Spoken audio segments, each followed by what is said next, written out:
Ice TV,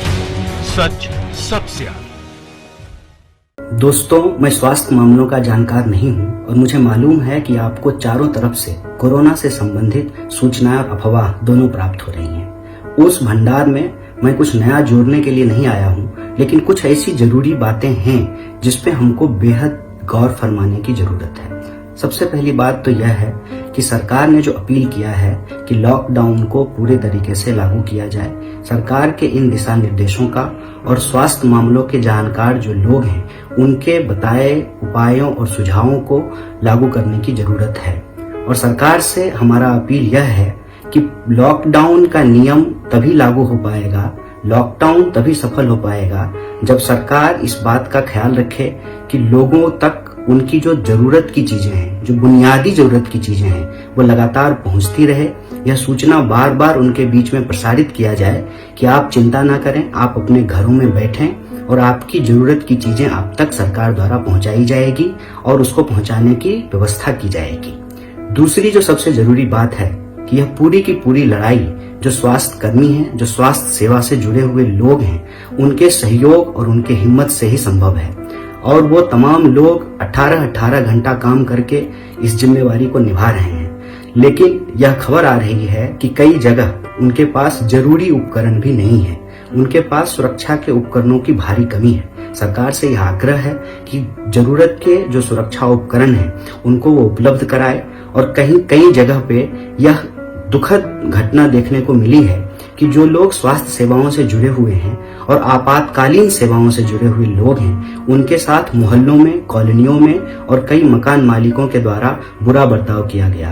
मैं समझता हूं कि ऐसे वक्त में हमको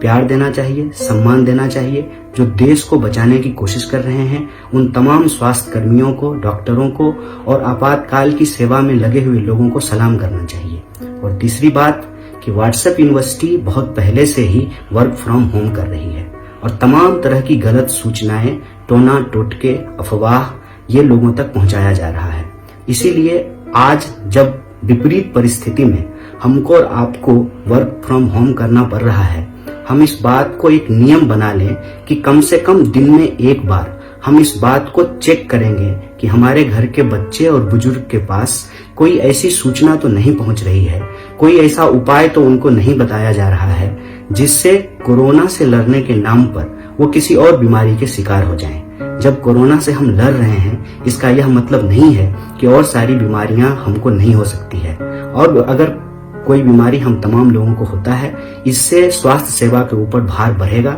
इसीलिए वैज्ञानिकता को अपनाकर, साइंटिफिक टेम्पर को अपनाकर और अपने घर में उसको लागू करा करके कोरोना महामारी से लड़ने में हम अपनी एक महती भूमिका निभा सकते हैं। आज जब हम समाज को देखते हैं तो हम पाते हैं कि अलग अलग तबके के लोगों को, चाहे वो टाई लगाकर ऑफिस में काम करने वाले लोग हों या रेडी पटरी पर दुकान लगाने वाले लोग हों, चाहे वो संगठित क्षेत्र के मजदूर हों या असंगठित क्षेत्र के मजदूर हों, जिनके पास काम है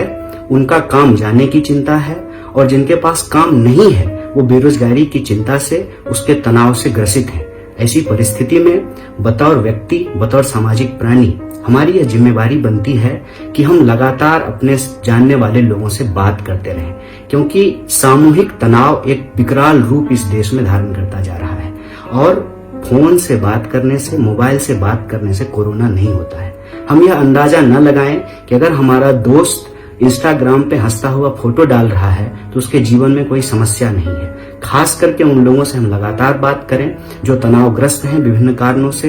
तभी जाकर के यह जो सामूहिक तनाव की एक परिस्थिति देश में पैदा हो रही है उसको हम रोक सकते हैं। और इस देश की संस्कृति को अगर हम माने तो इस संस्कृति में बार बार यह कही गई है, जियो और जीने दो। यह जो जियो और जीने दो का सिद्धांत है, इसमें हम यह जोड़ सकते हैं कि खुद का भी ख्याल रखिए और अपने आसपास के लोगों का भी ख्याल रखिए। आज हम देखते हैं कि जब हम तमाम लोगों को अपने घर में रहने की हिदायत दी गई है, हम सोशल डिस्टेंसिंग के नियम का पालन करें और सोशल डिस्टेंसिंग के नियम को पालन करते हुए हम यह भी सुनिश्चित करें कि हमारे आसपास कोई ऐसा इंसान तो नहीं है जो भूखा है, जिसके पास जरूरत की चीजें नहीं पहुंच पा रही है। इसकी देखरेख भी हम करें और जो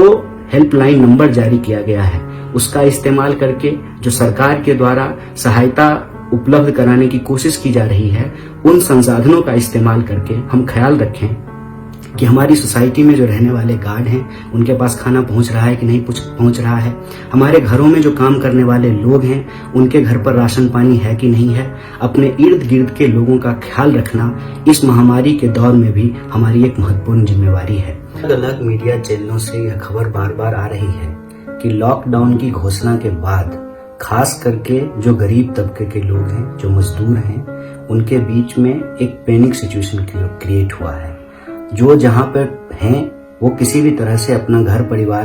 तक पहुंचने की कोशिश कर रहे हैं, क्योंकि वो जिन शहरों में काम कर रहे थे वहां सब कुछ बंद हो गया है, उनका काम बंद हो गया है और उनको बुनियादी जरूरत की चीजें भी नहीं मिल रही है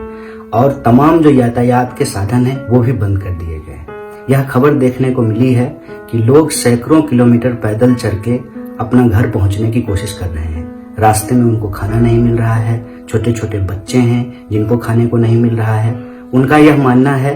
कि दूसरे शहरों में भूखे मरने से अच्छा है कि किसी तरह अपने गांव पहुंच जाए। इसीलिए हम देश की सभी राज्य सरकारों से और केंद्र सरकार से भी यह अपील करते हैं कि जो मजदूर जहां तहां फंसे हुए हैं, या तो उनके लिए खाने पीने की, दवाइयों की और बुनियादी सुविधाओं की व्यवस्था करें, और जो अलग अलग राज्य सरकारें हैं वह यह सुनिश्चित करे या तो वो अपने नागरिकों को अपने राज्य तक लाने की विशेष व्यवस्था करे, या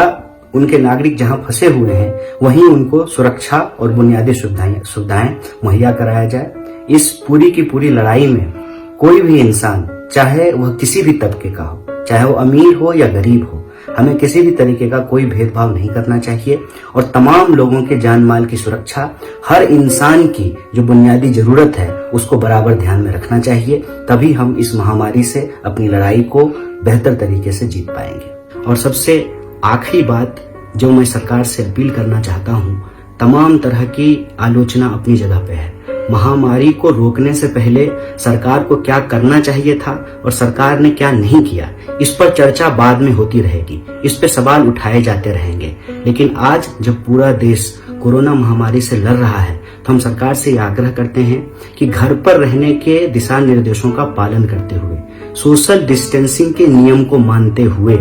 अगर सरकार को यह जरूरत महसूस होती है कि स्वास्थ्य के सेवाओं में स्वास्थ्य के मामलों के जानकार ही अपनी भूमिका निभा सकते हैं, लेकिन उसके अलावे जहां जहां वॉलंटियर की जरूरत है, जरूरी चीजों को एक दूसरे के बीच में पहुंचाने के लिए, सही सूचना लोगों तक पहुंचाने के लिए, किसी भी तरह के काम में अगर यूथ वॉलंटियर की जरूरत है, हम अपनी तरफ से सरकार से यह अपील करते हैं कि सामाजिक संगठनों और जन संगठनों के जो कार्यकर्ता हैं, जो युवा कार्यकर्ता हैं, उनसे सहयोग लेकर के यह जिम्मेवारी निभाई जा सकती है। और हम युवाओं से भी यह विशेष अपील करना चाहते हैं कि आप घर पर रहने की हिदायत को मानते हुए